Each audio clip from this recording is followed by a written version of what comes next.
यो what's up guys, welcome back once again. So मैं फिर से आ चुकी हूँ एक बहुत ही ज़्यादा रोमांटिक लव स्टोरी लेके। आज की कहानी सच में बहुत ज़्यादा रोमांटिक है। जब आप इस कहानी को सुनोगे तो आपको बहुत मज़ा आएगा। तो कहानी को शुरू से अंत तक ज़रूर देखना। और कहानी शुरू करने से पहले अभी तक चैनल को सब्सक्राइब नहीं किया तो प्लीज़ यार सब्सक्राइब ज़रूर कर लेना। और आप मुझे मेरी सोशल मीडिया पे भी फॉलो कर सकते हो। सभी सोशल हैंडल आपको डिस्क्रिप्शन में मिल जाएंगे। तो कहानी शुरू करते हैं। कहानी शुरू होती है एक लड़की से जिसका नाम है महरीन। महरीन अभी 22 साल की है और ये दिल्ली की रहने वाली है, लेकिन फिलहाल ये बिहार के पटना जिले में आई हुई है। ये पटना एक शादी अटेंड करने के लिए आई हुई है क्योंकि इसकी दादी बिहार की थी, तो इनकी दादी के कुछ रिलेटिव की शादी थी, तो इसलिए अपनी दादी के साथ महरीन भी आ गई गाँव की शादी देखने के लिए। महरीन जब गाँव जाती है तो महरीन तो किसी को नहीं पहचानती, लेकिन महरीन को बहुत सारे लोग पहचान लेते। सब इसकी बहुत अच्छे से खातिरदारी करते। एक पल तो महरीन को ऐसा लगता है कि वो कोई सेलिब्रिटी है। महरीन के जम की खातिरदारी होती है। सब लोग इसे अपने हाथ से खिलाते और महरीन बहुत अच्छे से बोल रही थी। सब लोग कहते हैं काश हमारे बच्चे भी आपकी तरह बोल पाते इंग्लिश, और काश हमारे बच्चे भी शहर जाके पढ़ पाते।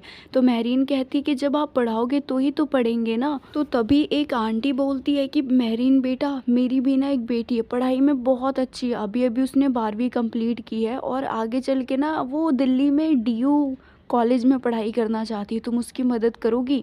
तो महरीन कहती हाँ क्यों नहीं, जो पढ़ना चाहता है उसको तो और पढ़ाना चाहिए, मैं आपकी बेटी की ज़रूर मदद करूँगी। वैसे नाम क्या है उसका? वो आंटी अपनी बेटी का नाम साखी बताती है। तो महरीन कहती ठीक है आंटी जी, साखी से ना एक बार मुझे मिलवा दो, मैं उससे बात करूँगी, उससे पूछूंगी कि क्या पढ़ती है और आगे चल के क्या पढ़ाना चाहती है। तो वो आंटी कुछ ज़्यादा एक्साइटेड हो जाती है और वो महरीन का हाथ पकड़ के उसे अपने घर लेके जाती है। दादी भी उसे नहीं रोकती है, वो कहती तू जा। फिर वो आंटी महरीन को अपने घर लेके जाती है और घर में सिर्फ एक लड़की थी, शायद वो साखी होगी। और महरीन जब उस लड़की को देखती है तो देखती ही रह जाती है। वो गांव की लड़की थी, इतनी चमचमा रही थी और इतनी खूबसूरत थी। गांव का खान पान, देसी घी खाने वाली लड़की, दिखने में बहुत खूबसूरत थी। उसकी डार्क ब्राउन आईज, उसके पिंक लिप्स, सब कुछ नेचुरल था। और महरीन उसे देखती तो देखती ही रह जाती, उसके तो पलके भी नहीं झपकती। और वो लड़की साखी जब महरीन को देखती है तो समझ जाती है घर में कोई आया। वो तुरंत उठती है और महरीन को अपने पास बुलाती है, अपने कमरे के अंदर बुलाती है। फिर वो आंटी जी चली जाती है क्योंकि उनको गाय का दूध निकालना था। साखी महरीन के लिए चाय लेके आती है। महरीन कहती है अरे अभी तो इतना कुछ खा के आई हूँ, फिर से चाय। लेकिन महरीन पी लेती है। उसके हाथों की चाय भी बहुत अच्छी थी, बहुत टेस्टी। और महरीन कहती क्या बात है। महरीन उसके हाथों की बनी चाय की बहुत तारीफ करती है। साखी बहुत खुश होती है और फिर महरीन उससे पढ़ाई से रिलेटेड थोड़ी बातें करने लग जाती है। वो कहती है कि क्या तुम्हें दिल्ली के DU कॉलेज में पढ़ाई करनी है?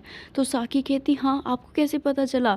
तो महरीन कहती तुम्हारी मम्मी ने बताया। तो साखी कहती हाँ, मुझे दिल्ली जाके पढ़ना है, आगे की पढ़ाई करनी है, मुझे BCA करना है। तो फिर महरीन कहती ठीक है, जब इस बार मैं दिल्ली वापस जाऊँगी तो तुम मेरे साथ ही चली जाना, बाकी मैं हर चीज़ देख लूँगी। तो साखी बहुत खुश होती है। वो इतनी खुश होती है कि वो महरीन को गले ही लगा लेती है।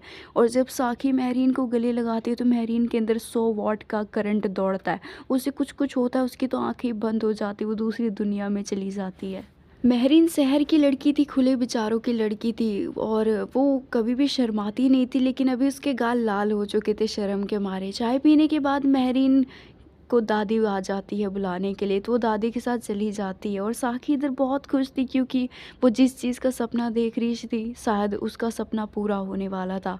और इधर महरीन इसलिए खुश थी क्योंकि कितने दिनों के बाद उसे किसी से मिलके अच्छा लगा। महरीन का जो हाल इधर हो रहा था, शायद साखी का हाल भी वही हो रहा था, क्योंकि साखी ने जब महरीन को गले लगाया तो साखी को भी कुछ हुआ, उसके अंदर भी कुछ करंट दौड़ा। लेकिन ये प्यार वाला करंट था या क्या, ये तो हमें आगे ही पता चलेगा। लेकिन हाँ, दोनों की दिल की तार अभी बजी हुई थी। रात को तो महरीन बहुत खुशी खुशी सो जाती और साखी भी बहुत खुशी खुशी सो जाती। अगले दिन दोनों फिर से मिलते हैं और जब महरीन ब्रश करी थी तभी उसके पास साखी आ जाती है और साखी खुशी खुशी उसे गुड मॉर्निंग बोलती है। महरीन भी गुड मॉर्निंग उसे विश करती है और फिर कहती है कि तैयारियां हो रही है क्या?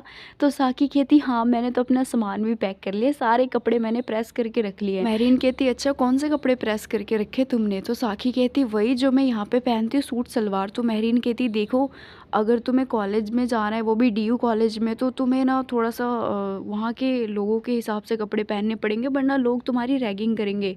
तो साक्षी कहती कैसे कपड़े? तो मेहरीन कहती अरे तुमने देखी नहीं है क्या, वो ये बेल बॉटम, रिप्ड जीन्स वगैरह-वगैरह, तो वो सब पहनना ही पड़ेगा। तो साक्षी कहती ठीक है, देखो ये सब तो करना ही है, जैसा देश वैसा वेश करना ही पड़ता है। तो मेहरीन कहती अरे वाह! तुम तो समझदार हो, जल्दी समझ जाओगे और वहाँ के लोगों से भी घुल-मिल जल्दी ही जाओगी, और हाँ, मुझे तो ऐसा लग रहा है तुम जाते ही कोई बॉयफ्रेंड बना ही लोगी। बॉयफ्रेंड का नाम सुन के साक्षी का मुँह उतर जाता है, वो तो कोई रिएक्शन भी नहीं देती। फिर मेहरीन सोचती है कि ओह नो! कुछ ज़्यादा ही बोल दिया।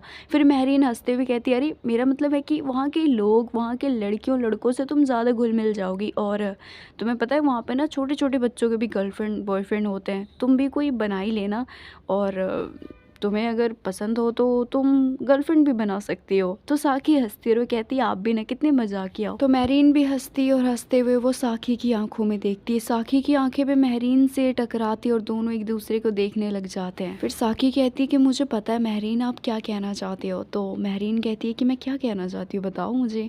तो साक्षी कहती है आप यही कहना चाहते हो ना कि वहाँ पे लोग शादी से पहले ही सब कुछ कर लेते हैं। तो मेहरीन कहती है हाँ आजकल तो यही ट्रेंड है।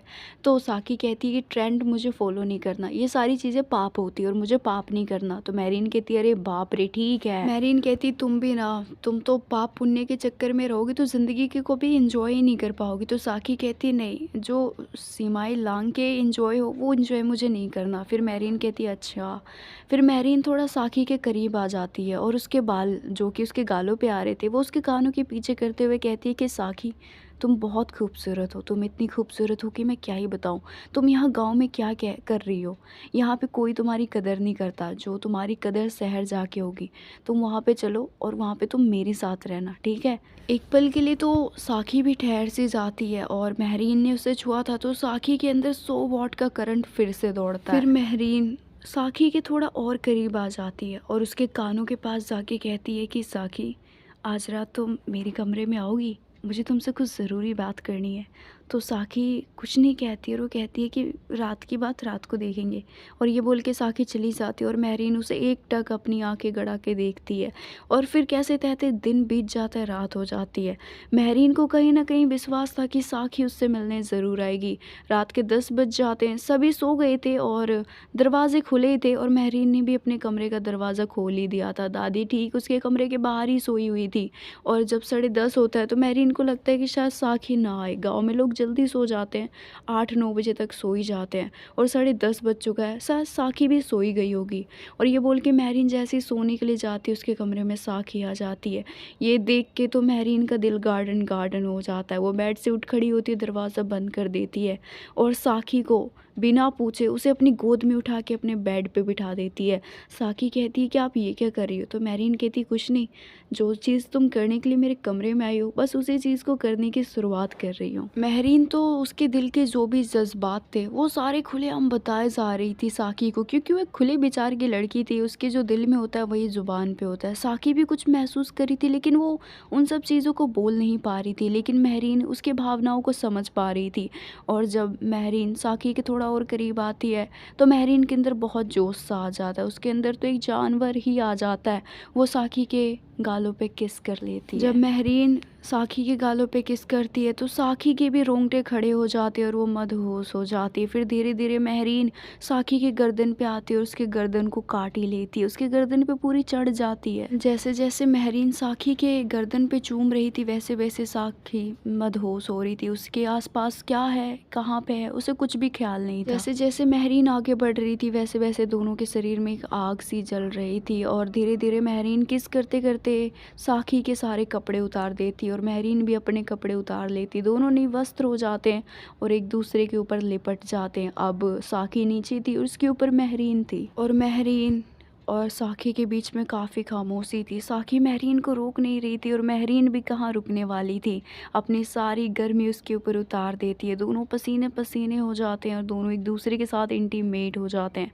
इंटीमेट होने के बाद दोनों थक गए थे तो दोनों पल भर के लिए नींद ले लेते हैं। दोनों के बीच में हर वो चीज़ हो गई थी जो शायद नहीं होनी चाहिए थी। थोड़ी देर के बाद साक्षी की आँख खुलती है और वो मेहरीन को सोता हुआ देखती है। मेहरीन ने जी भर के साक्षी को प्यार किया था, साक्षी का भी रोम रोम खुश हो गया था। वो महरीन को प्यार भरी आंखों से देखती है और सोते हुए महरीन के होठों पे वो किस कर लेती है और उसे अपने सीने से लगा लेती है और दोनों के जिस्म फिर से एक दूसरे से लिपट के सो जाते हैं खुशी खुशी। फिर सुबह होती है, महरीन की आंखें खुलती है और उसकी आंखें साकी को तलाश रही थी, लेकिन साकी तो कमरे में थी ही नहीं। तो महरीन को लगता है कि शायद रात को ही सब कुछ हो जाने के बाद वो अपने घर चली गई। फिर महरीन उठती है, अपने कपड़े पहनती है, फिर महरीन बाहर निकलती है और फिर से हमेशा की तरह वो नलके पे जाती है और अपना मुंह धोती है, फ्रेश होती है। और जब वो ब्रश कर रही थी तो रात को जो भी उसने साकी के साथ किया, जो भी दोनों के बीच में हुआ, वो सारी चीज़ें सोच सोच के वो मुस्कुरा रही थी और शर्मा भी रही थी। अब ये कैसी फीलिंग थी, अब वो ही जाने। सो होप करती हूँ कि आपको ये कहानी पसंद आई होगी। पसंद आई तो वीडियो को लाइक करना, कमेंट करके बताना कि अब कहानी में क्या होगा। क्या साकी महरीन को छोड़ देगी या महरीन ही साकी को छोड़ देगी, या फिर ये दोनों रिश्ते में आके अपने प्यार को अमर कर लेंगे। क्या होगा मुझे कमेंट सेक्शन में ज़रूर बताना। और अभी तक चैनल को सब्सक्राइब नहीं किया तो प्लीज़ यार सब्सक्राइब ज़रूर कर लेना। अभी के लिए बस इतना ही, मैं मिलती हूँ आपसे नेक्स्ट पार्ट में।